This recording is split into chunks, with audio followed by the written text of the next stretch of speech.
Welcome to Rewatch-and-Rank. On this channel, we rewatch older TV shows, provide a summary and opinion on the episode before ranking each episode against each other. Today's episode is Hannibal Season 2, Episode 8, Suzakana. The episode in a nutshell is just a brief reminder of what happened within this episode. The episode begins with a set of footprints trailing through the snow, leading to Jack and Will ice fishing, where they start to kind of talk about making plans against Hannibal while comparing it to fishing, like how you need a lure that they can't resist. So even if they're not hungry or ready to hunt, they will not be able to help themselves and will bite anyways. Then we have Hannibal cooking the fish while Will, and Jack have dinner and talk about letting bygones be bygones, essentially. We then have a couple of people going into a barn where they find a body inside of a horse that had been ill due to a stillbirth and that they had found dead in the stall. And when they cut it open, they found a woman's body inside. We then have Hannibal and Jack and Jimmy and Brian at the scene. And Hannibal gives some initial thoughts, but indicates that someone who thinks in a different way or could think like anybody would be very helpful, hinting, of course, to bring Will. We then see Margot being held against a table filled with water in a flashback, and then we see her in therapy with Hannibal, where it is implied that she attempted to kill someone and failed and got a broken arm for her trouble. It then moves on to a stylistic scene of Hannibal with Alana before they have a cuddle conversation about Will and his return to therapy, which Alana basically accuses Hannibal of distracting her to get away from the topic, but because it's such a big topic, she's brought it up because she is confused as to why Hannibal would want to continue therapy with Will, who tried to kill him. But Hannibal defends his decision. And then we go back to the lab where they're analyzing the body that they found in the horse and realize that there's something beating in the chest. At first, I think it's a heartbeat, but rigor mortis has already set in, so it couldn't be that. And when they cut open the chest, they find that there is a living bird that was put inside of her. We then see Will arriving at the scene, and he does his pendulum swing, where he deduces that most likely the reason that she was put into the horse was to try to give her a rebirth once she had passed. And most likely the person who put her in the horse was not the person who killed her. Will and Jack then meet with Peter, who in the show they call him psychologically disadvantaged. He basically had an accident where he was kicked in the head by a horse, and he unfortunately never really fully recovered from that.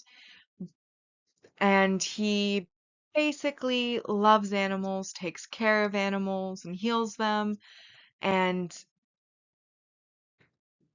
he is upset about Sarah, but more so upset that the horse is dead and wants to see the bird because he feels like he can help the bird. And basically, he's just a really sweet person who bad things happen to.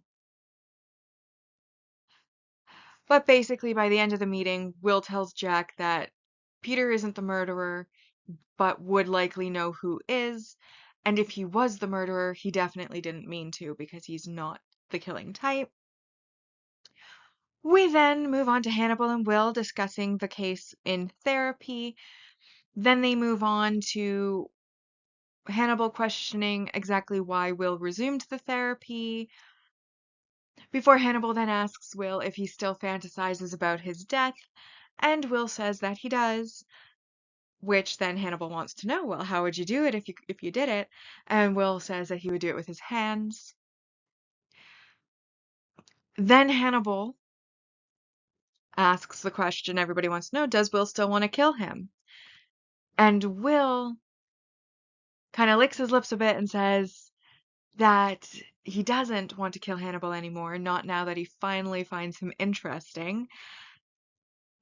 And we then move on to Will arriving at the scene of a mass grave of 15 women, and one of the graves was empty, which is believed to have been Sarah's grave.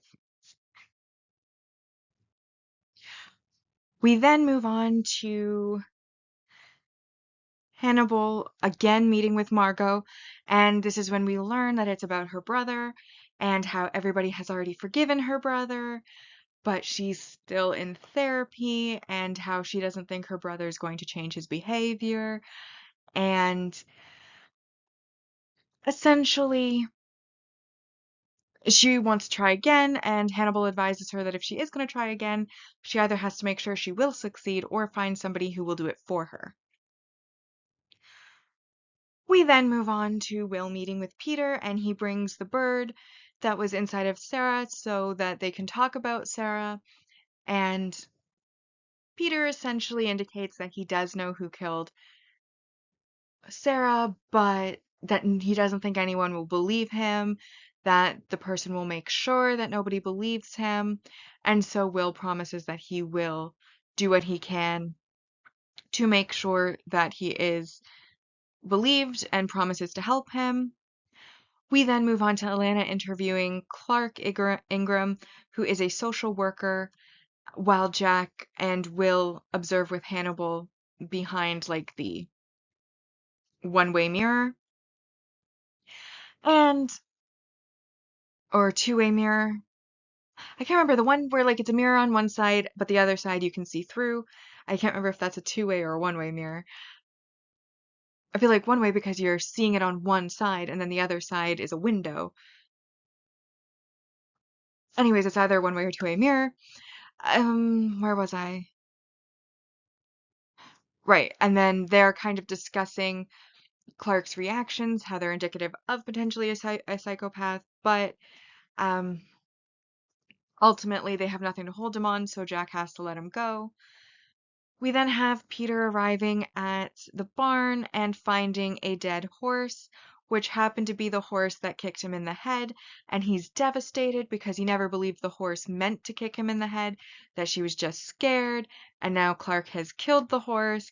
And then Clark basically says some really cruel things while essentially telling him straight up, I'm gonna frame you for all of the women's murders and the murder of this horse.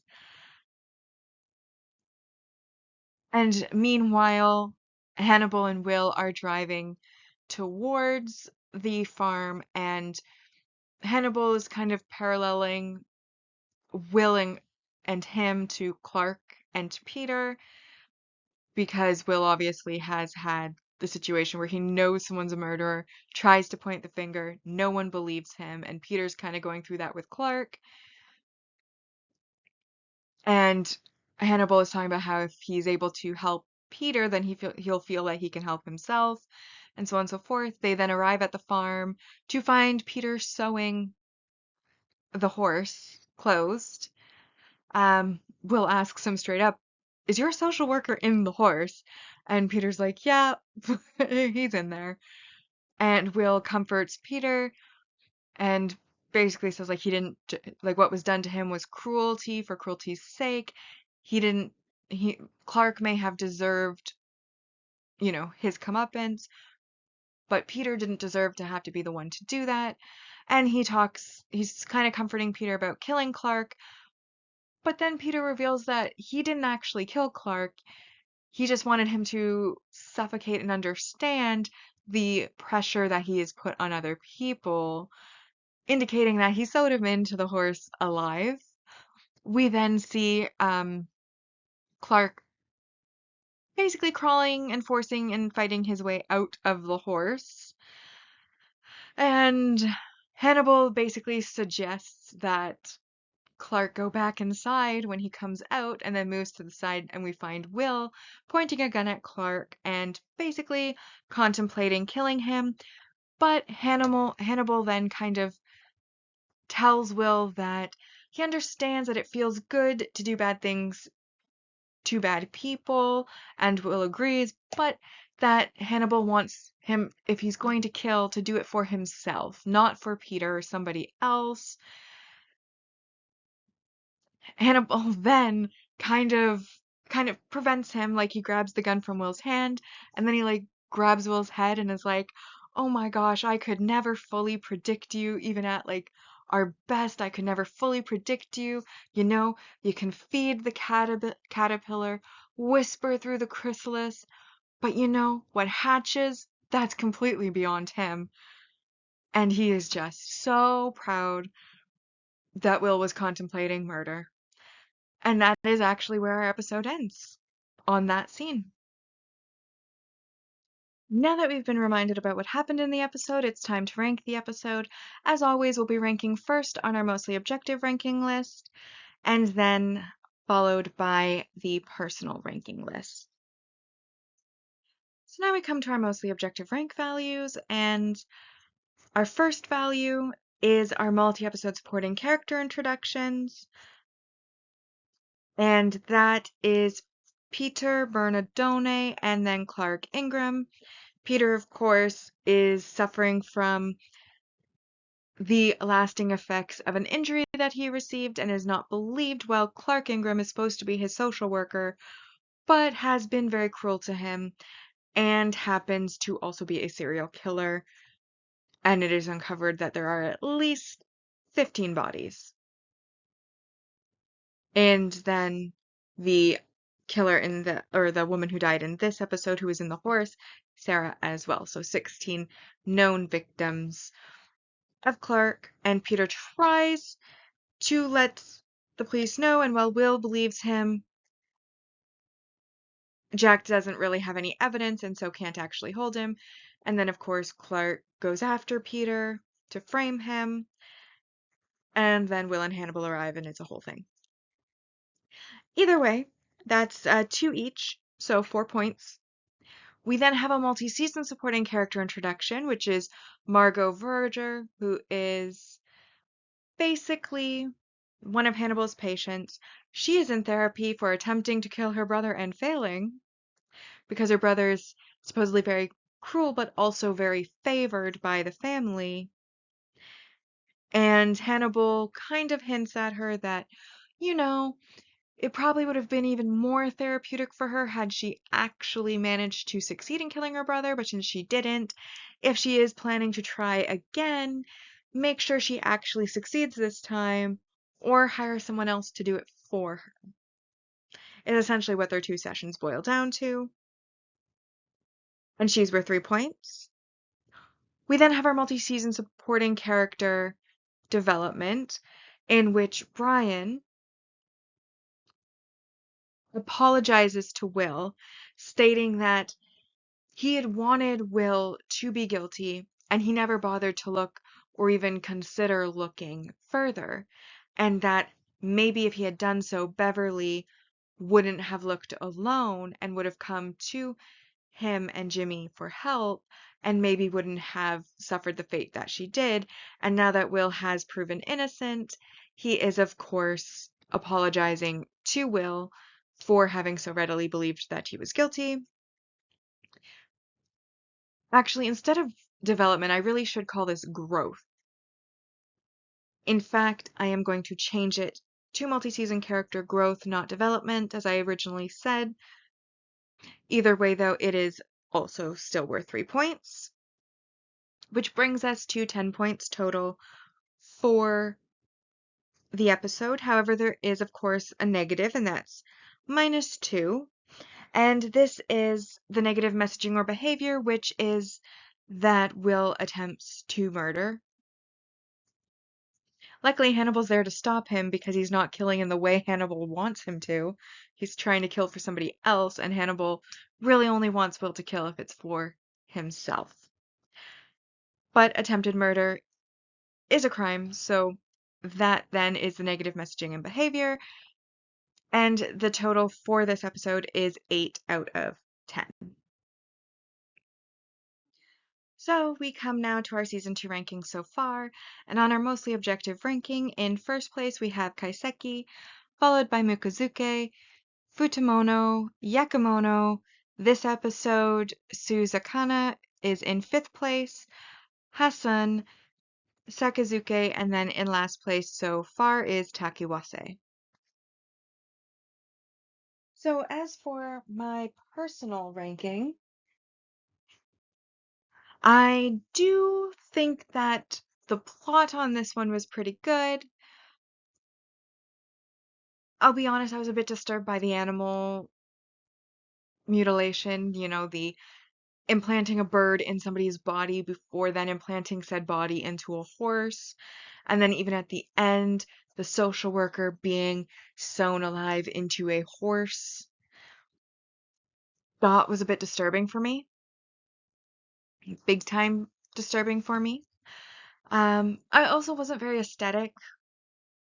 And I know, if it's not Hannibal's murders, it doesn't have to be aesthetic, but they have made efforts with other ones like the muralist, like the angel maker, like the mushrooms, to try to make other serial killers, the killings of other serial killers somewhat aesthetic, and that's kind of the show's shtick, is that they manage to make all of these dark themes very aesthetically appealing and have really good imagery.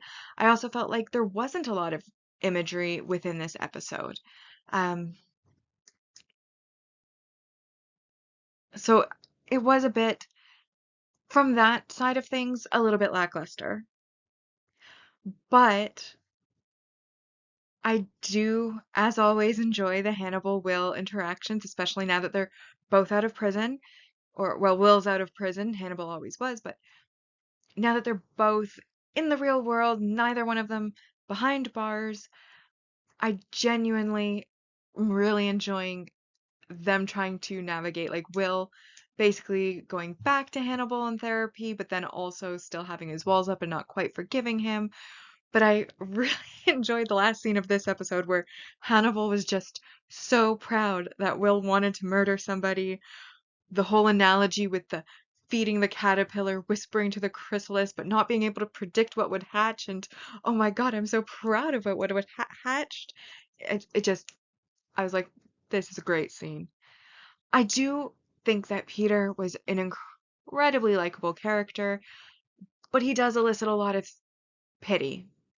I want to say sympathy, but really it's pity. He elicits a lot of pity, but is incredibly likable. And I just felt so bad about what Clark was saying to him and doing to him because it's like he's suffering from an injury. It's not his fault that he has, you know, a stutter and other hang-ups due to this injury. Like, don't need to be so rude about it. And then him wanting to frame him for being emotionally unstable and murdering 15 people who are actually his own victims. Bit of an asshole. I also loved that when he does rip himself out of the horse, Hannibal's just standing there like, you might want to go back in there. And then, like, and then, he sees Will with the gun pointed at him and he's like, Officer, I'm the victim here. And Will's like, I'm not an officer. I want to kill you for Peter's sake. And then Hannibal's like, no, no, no, you can't kill if it's not for your own sake. And then, of course, like, Clark, while they're having their moment, is like, still talking. And Hannibal's like, it would be a good idea if you just shut up. You know, he's having a moment here. I thought it was great. But that was right at the end of the episode. A lot of the in-between of the episode were some of them making plans, the anesthetic sort of murder and investigation work. Either way, though, this season has been amazing, and this also is still just a very good episode. Not as good as some of them, but definitely still a likable episode. And honestly, I did give it 8 points because while it wasn't the most aesthetic and while I was like, for some parts of it kind of bored. Like, I didn't really like the Alana Hannibal thing, but I've already said in the introduction of the relationship that I don't really like their relationship. So that's understandable. But otherwise, likable characters, still compelling plot. Really enjoy the Will and Hannibal interactions that we're getting since Will got out of prison. Or not prison, but the facility. Out from behind bars, we'll say it that way. 8 out of 10, bringing our season 2 ranking so far in the personal ranking to first place Yakimono, Mukozuke, Hasan, Kaiseki, Futomono. This episode came in 6th place, Suzakana, then Sakazuke, and Takawase in last place so far. Which now brings us to our final segment, which is our series ranking so far, where we will be ranking each of the seasons against each other.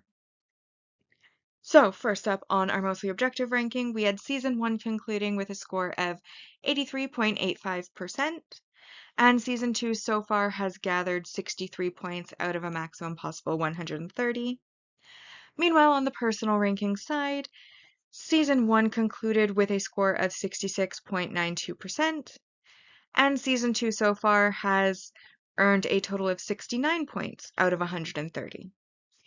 And with that, we now have rewatched and ranked Hannibal Season 2, Episode 8, Suzakana. Like and subscribe if you'd like to, and I'll see you in the next episode.